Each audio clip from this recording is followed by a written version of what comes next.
Chapter 29. The Players. It was still very early in the morning when Jenny woke up. The sunlight shining through the bedroom window was that of the dawn. Jenny yawned and began to roll over so that she could look at her handsome prince while she spoke to him. "Come on, sleepyhead," she said. "I know it's early, but we should—" She stopped in mid-sentence. She was alone in bed. The prince had already left. Worriedly, Jenny threw back the blanket and climbed out of bed as quickly as she could. She hurried over to the door that led through to the anteroom. "Goti?" "Good morning, sweetheart," the prince called to her from the other room. "Sleep well, my sweet?" Jenny peered sleepily round the door at him. He couldn't have been up all that long. He was still in his underwear. At the moment, he was standing over by the large window looking down on the streets below. "Not too well," she admitted. "I feel a little rough this morning." "I'm sorry to hear that, sweetie," the prince consoled. He stepped away from the window towards a small table that sat between the chairs. It was clear that there was something else on his mind. "There doesn't seem to be any water for us to wash with yet." "Oh?" Jenny replied.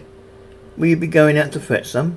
"Fetch?" The prince sounded a little confused by the idea. "We aren't living in the palace any more, my prince," Jenny explained. "We don't have any servants to cater to your every whim here. If you want water, you have to go and fetch it." The prince looked hesitant for a moment, and then he said, "Oh." Jenny stepped across the threshold and into the anteroom. She was no longer feeling quite so shy about being in her undergarments in front of her husband. "Perhaps it would be better if we didn't wash. It'll be easier to hide among the peasants if we smell like them." The prince said nothing, but he scowled his face, making it clear that he wasn't too keen on the idea. "Whatever else we plan to do today, we should just get dressed first. Maybe we can grab a bite to eat in the bar before we leave. It'll be good to get out of the city before the elves arrive," Jenny commented. Slowly, she began to realise that something was wrong. "Where's Alice?" The prince shrugged his shoulders. "I don't know. She wasn't here when I got up. I assumed she went out to get some air." And then he added with hope in his voice, "Maybe she's fetching water." "No!" Jenny cried. "Horse and tiger, no!" She hurried back into the bedroom and started to throw her clothing on as quickly as she could. "What is it, sweetheart?" the prince called, hurrying after her. "Alice could be anywhere," Jenny said worriedly. "I mean literally anywhere. If she lost a battle against sleep last night, she could already be halfway back to First Town by now, looking for an elf to tell her what to do. We have to find her." "I didn't think," the prince commented. He hurried round to where he had piled his clothes before turning into the night and began to get dressed. His clothing was covered in the dust and grime of yesterday's journey from the capital, and the prince looked at each item of clothing with distaste before he put it on. "I must look a right mess," he muttered as he finished dressing. The final item was the hat he had worn to the wedding. He placed it carefully on his head, and then evidently decided he didn't want it.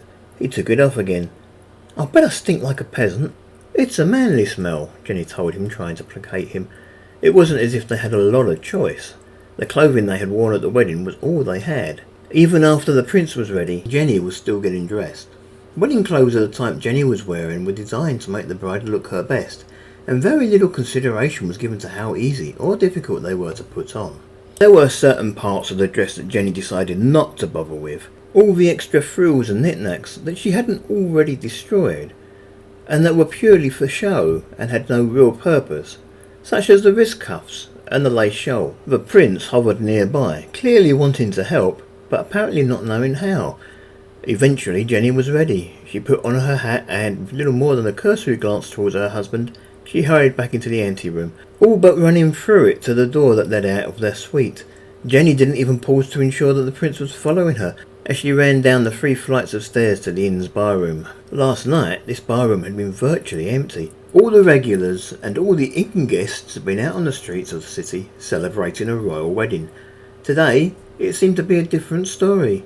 Even though the day could be no more than an hour old, the bar was already doing a roaring trade. The room was smoky, thanks to the fireplace that dominated the wall on the opposite side of the room to the bar.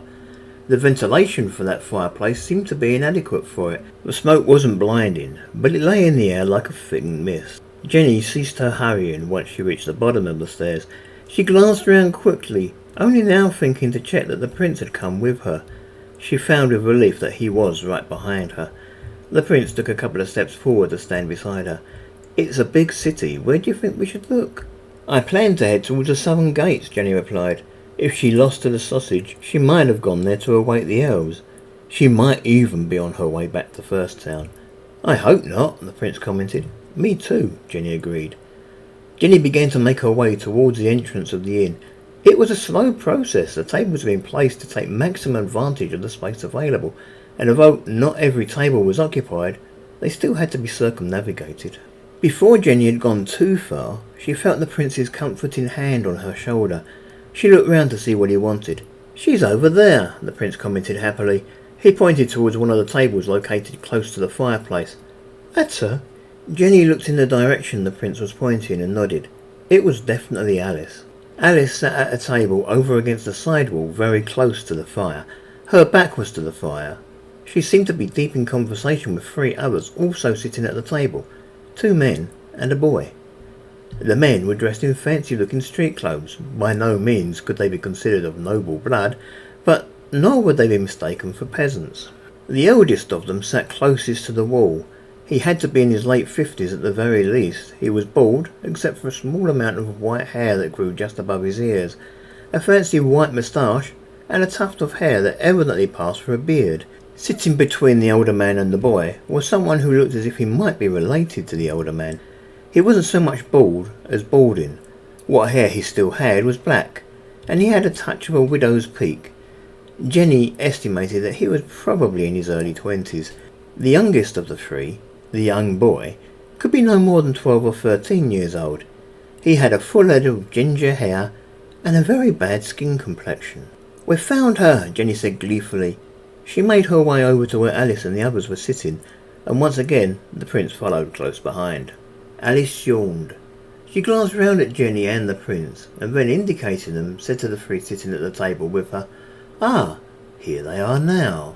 The elderly man sat at the far end of the table, promptly climbed to his feet, and performed a quick bow for the 2 new arrivals. He then offered them his hand in greeting. "Delighted, my friends, delighted." "Pleased to meet you," the prince said awkwardly. He took the offered hand and offered his own bow in exchange. "Manners!" The older man nudged the younger man. "Stand up when you receive a lady." The younger man climbed to his feet and offered his own bow. "I apologize. My mind was elsewhere." Jenny couldn't help but feel that there was something insincere about the man. Then the young man nudged the boy. "Move, lad, move. Give the lady somewhere to sit." "That's okay," Jenny assured them. "I'm sure we can manage." She grabbed a chair from one of the neighbouring tables and placed it next to Alice, before sitting on it. The prince looked like he was at a bit of a loss. It was clear from his attitude that he had wanted to take the chair from Jenny and place it at the table for her. He wanted to act the gentleman, but Jenny hadn't given him the chance. In the end, all he could do was grab another chair and join the others at the table. The 2 men also retook their seats.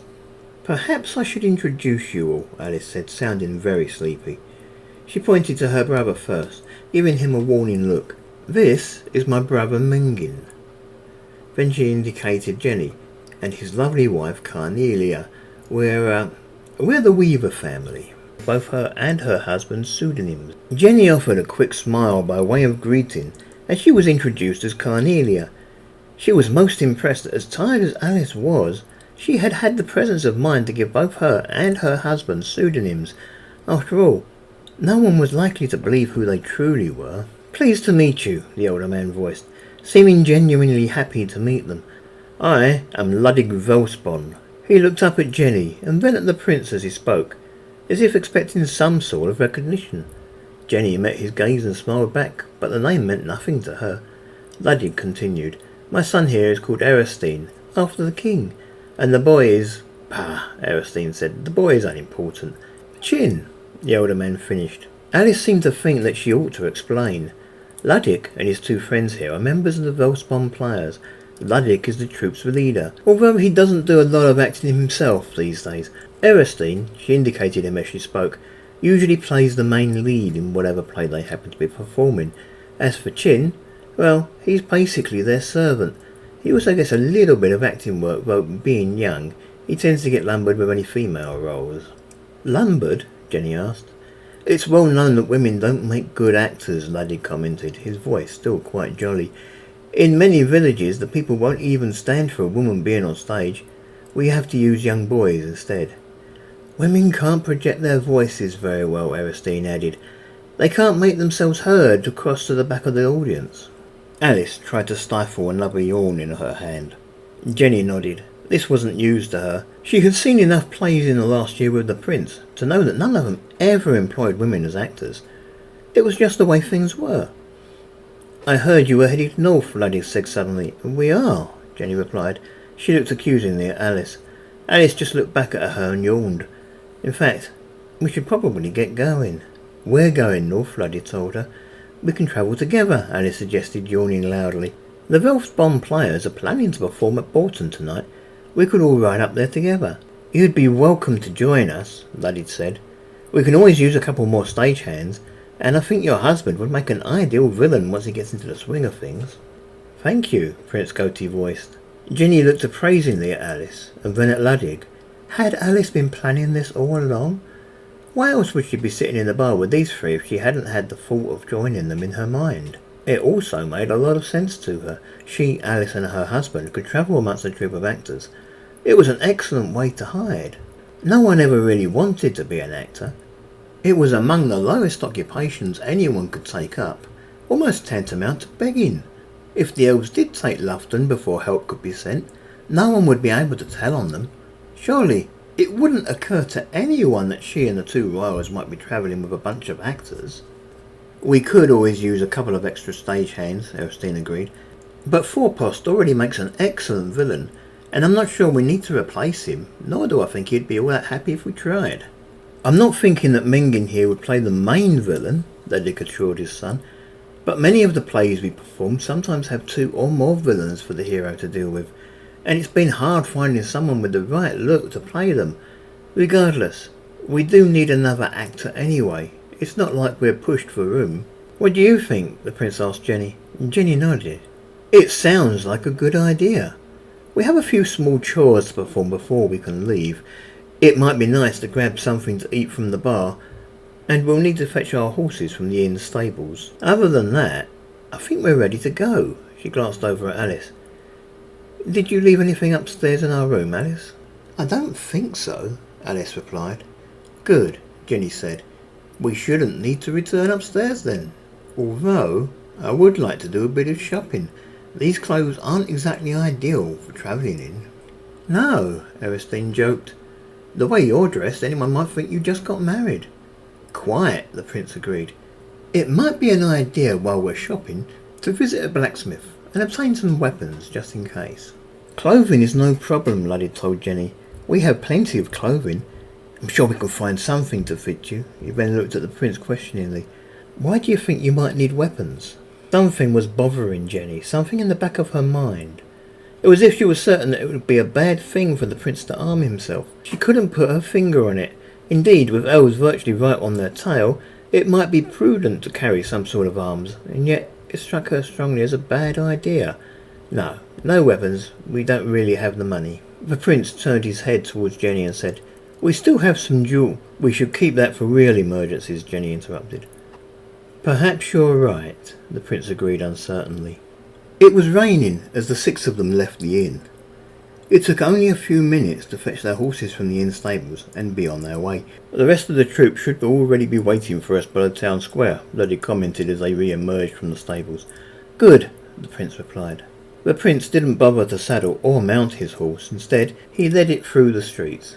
Jenny, seeing this, decided to do the same, as there was little point in riding when they were only going to be travelling at walking pace anyway. Alice did start to saddle her horse, but when she saw the others begin to head away from her, she stopped and decided to just lead her horse as well. How are you feeling? Jenny asked Alice, concerned. Tired, Alice replied. Very tired. I found it hard to stay awake just sitting in that chair. So I went out to join the celebrations last night. That was when I saw the Velspon players putting on a show for some of the revellers. I watched the play and then got into a conversation with one of their actors. Oh, Jenny said. He seemed a nice guy, Jenny said, yawning. She yawned again.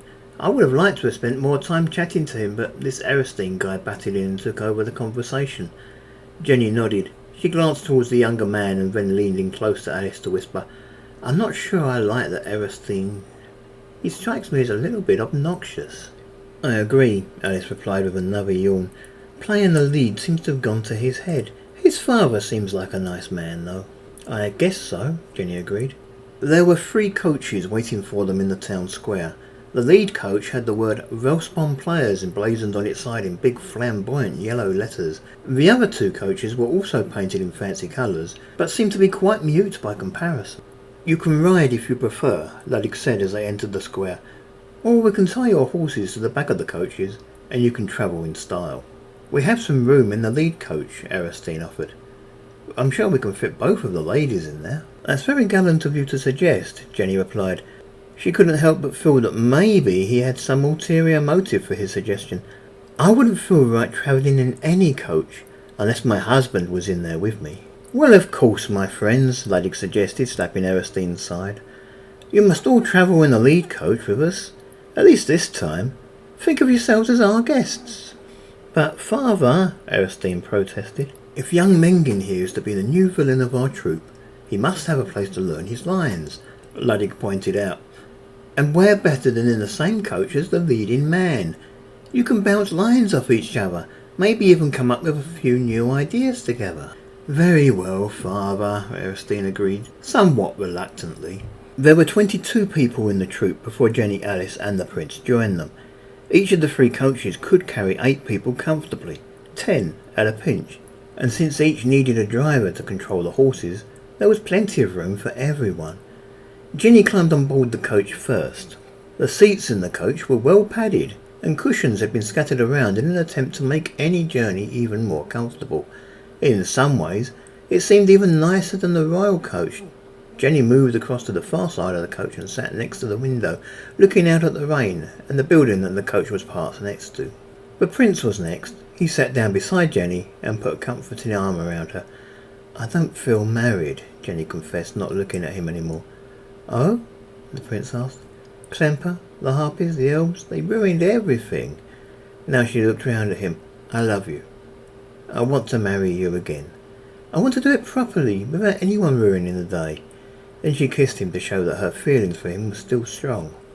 We are married, my sweet, the Prince replied. We went through the ceremony of joining.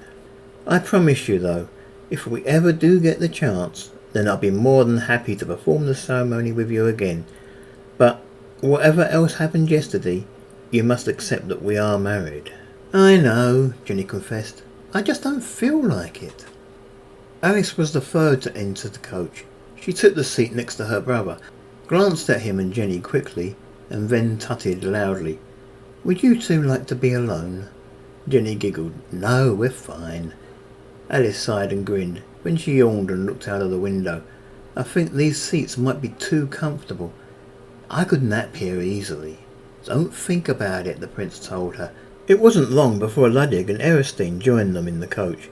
Since it was their coach, they took pride of place facing towards the direction of travel. Chin didn't join them in the first coach, but there was a woman. Her hair was white, and she looked to be about the same age as Ludwig.